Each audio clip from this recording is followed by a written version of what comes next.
Bienvenidos y bienvenidas a todos y todas. Este podcast forma parte del programa estatal del envejecimiento exitoso en el medio rural. Este está promovido por COCEDER y financiado por el Ministerio de Derechos Sociales, Consumo y Agenda del 2030, dentro de los programas estatales de interés social atribuidos a la asignación tributaria del 0,7% del IRPF. Hoy queremos poner el foco en una etapa muy especial, la vejez, pero concretamente en un tema que muchas veces pasamos por alto, que es el de la estimulación cognitiva, porque la estimulación cognitiva es fundamental para mantener la autonomía de las personas y de la calidad de las personas más mayores. El cerebro también necesita ejercitarse al igual que los músculos, porque a medida que van pasando los años nuestras capacidades mentales pueden ir deteriorándose, pero con actividades adecuadas, rutinas simples y un entorno estimulante podemos ayudar a mantener la mente activa y a frenar este deterioro. En este podcast hablaremos también de lo importante que es cuidar la salud mental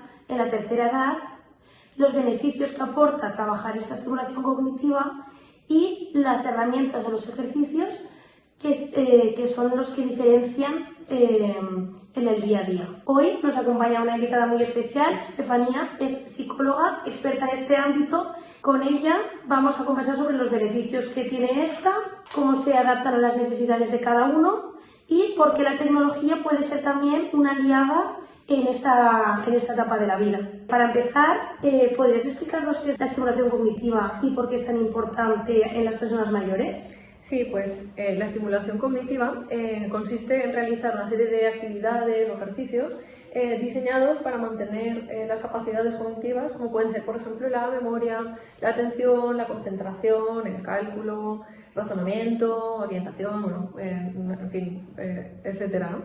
Es fundamental porque, como comentabas antes, igual que el cuerpo necesita movimiento para mantenerse con salud, ¿no? Saludable, pues el cerebro también necesita estimulación para mantener sus capacidades y además más aún en el tema del envejecimiento, que es lo que comentábamos. El propio proceso de envejecimiento normal hace que todas estas capacidades que he comentado antes se vean disminuidas, o se vean, que van mermando, ¿no? Conforme pasa el tiempo. Y además también el paso del tiempo, la edad, hace que aumente el riesgo de padecer demencias, como por ejemplo el Alzheimer, ¿no? Que es la que más seguro que hemos ido a hablar todos de ella, o el Parkinson, entre otras. Entonces la estimulación cognitiva aquí actuaría como una prevención, una manera de prevenir y mantener, junto con el estilo de vida también, una buena salud cerebral. Y aparte, también quería puntualizar que hablamos de estimulación cognitiva, ¿no? Nos centramos mucho como en esas áreas cognitivas, pero también hemos visto que realizar este tipo de actividades mejora la parte emocional, hace que las personas mayores se sientan con más autonomía, más confianza en ellos mismos y al final el estado de ánimo también se ve favorecido. ¿A partir de qué edad o en qué casos se recomienda empezar a trabajar la estimulación cognitiva? Pues es verdad que no hay una edad concreta, no hay una edad exacta, aunque sí que es verdad que lo ideal sería empezar a trabajarlo en cuanto veamos que tenemos alguna dificultad, ¿no? Antes de que sea esta dificultad muy notable, ¿no? Nosotros sí que desde CDR Real Maestra trabajamos a partir de los 60 años, pero es verdad que, por ejemplo, también tenemos usuarios más jóvenes que a lo mejor tengan algún tipo de daño cerebral o que hayan pasado alguna enfermedad neurológica, por ejemplo, pero lo ideal es cuanto antes mejor. No hay una edad exacta, pero cuanto antes mejor, porque como decíamos, es una manera también de prevenir, de prevención. ¿Cuáles son las principales funciones cognitivas que se pueden reforzar con este tipo de ejercicios? Pues a ver, sobre todo trabajamos la memoria, la orientación temporal, espacial, el razonamiento, el cálculo, el lenguaje. Y luego también un área que es también muy importante es la velocidad de procesamiento, porque en personas mayores el proceso de envejecimiento hace que cada vez nos cueste más pensar, actuar. Esto se conoce como bradicinesia o bradisiquia, ¿no? Esa lentitud en el procesamiento. Entonces esto también lo intentamos trabajar mucho en los talleres. ¿Qué ventajas ofrece la tecnología frente a los otros métodos tradicionales, como cuadernos o ejercicios en papel? Pues trabajar en formato digital nos ofrece una serie de ventajas, entre las cuales yo destacaría unas cuantas, ¿no? La primera, por ejemplo, es que resulta mucho más motivador y más visual, ¿no? Pues el hecho de tener más colores o figuras que se van moviendo, eso capta la atención de los usuarios y aumenta más su concentración o también ese carácter interactivo. Luego también, por otra parte, permiten ajustar el nivel de dificultad al nivel de cada usuario. Entonces, de esa manera, pues evitamos que la frustración al ver que a lo mejor le hemos puesto una actividad demasiado difícil o al revés, demasiado fácil, nos permite ajustarlo.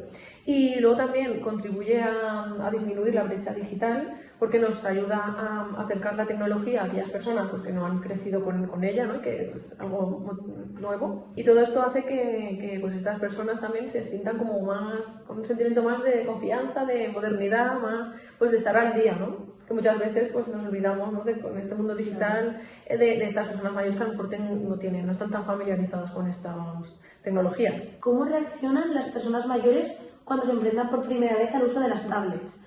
¿Hay cierta resistencia o lo ven como un reto así positivo?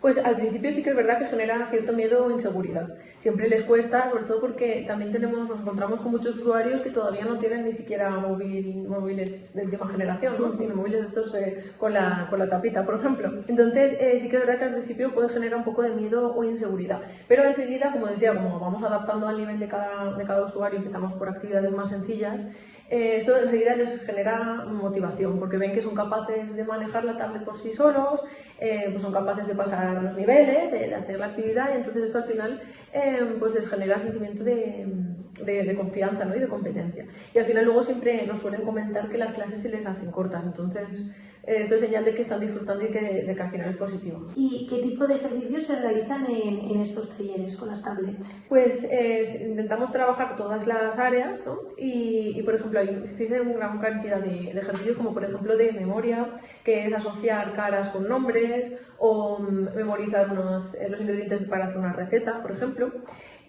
También de atención, detectar estímulos o buscar las diferencias, ¿no? Sería el tipo de actividades que trabajaríamos, sobre todo la atención.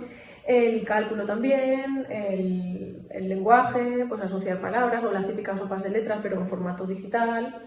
Y luego, por ejemplo, también actividades que trabajen el razonamiento abstracto o incluso actividades que parecen pasatiempos, pero que realmente también están permitiendo trabajar esta parte cognitiva, como por ejemplo los puzzles.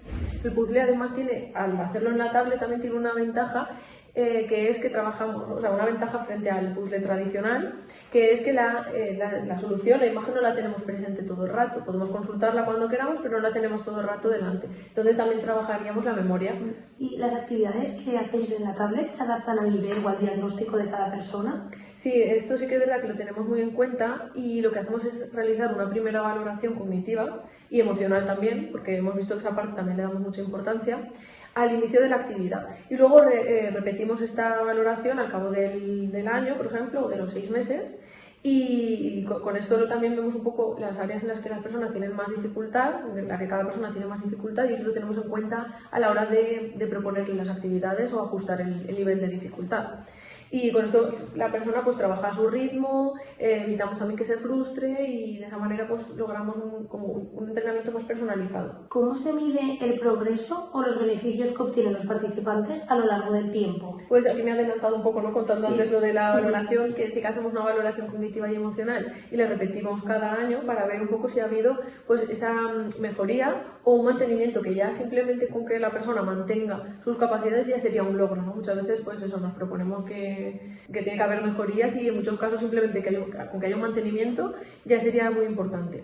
Y también aquí hay que mencionar un programa que utilizamos de rehabilitación neuropsicológica, que es el Gradio, se llama Gradio, y eso lo hacemos con ordenador portátil táctil.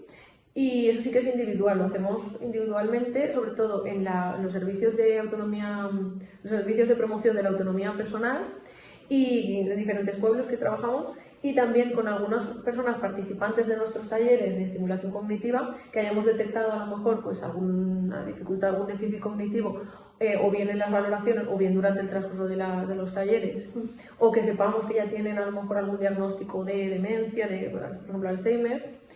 Cogemos a esa persona individualmente y hacemos estas sesiones de rehabilitación neuropsicológica.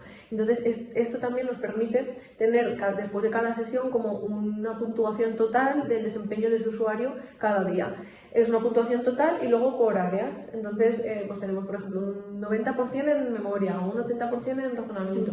Y después de cada sesión tenemos un avance, o sea, un análisis detallado del avance de cada persona. ¿Y qué te han compartido los familiares o los cuidadores sobre los efectos que notan después de realizar estas actividades? Pues aquí vuelvo a hacer mención un poco al tema del bienestar emocional, porque sí que comentan que ven a la persona más animada, con más predisposición, más confiada también en sus propias capacidades, pues a la hora de tomar incluso decisiones. Eso sí que nos lo comentan, y más despiertos, ¿no? También en cuanto a la orientación es muy importante porque, claro, al final si todos los días hay actividades que hacer, ¿no? Pues claro, la persona a lo mejor todos los días son iguales para ella. Entonces, el hecho de saber que, por ejemplo, tienen taller el martes o el miércoles, pues saben que ese día tienen que prepararse, tienen que asistir al taller y ya saben en qué día están. Esto es súper importante, que a veces se pierde esa noción del tiempo. Y entonces eso, más allá del efecto cognitivo, pues vemos también esta parte emocional, que también les permite pues salir de casa, socializar más, y con esto también frenamos un poco la soledad no deseada, que es un problema también muy importante en personas mayores. Pues así llegaríamos al final de este episodio. Muchas gracias, Estefanía, por acompañarnos, por acercarnos a esta realidad tan importante y por recordarnos que nunca es tarde para ejercitar la mente y mejorar la calidad de vida. Gracias a ti.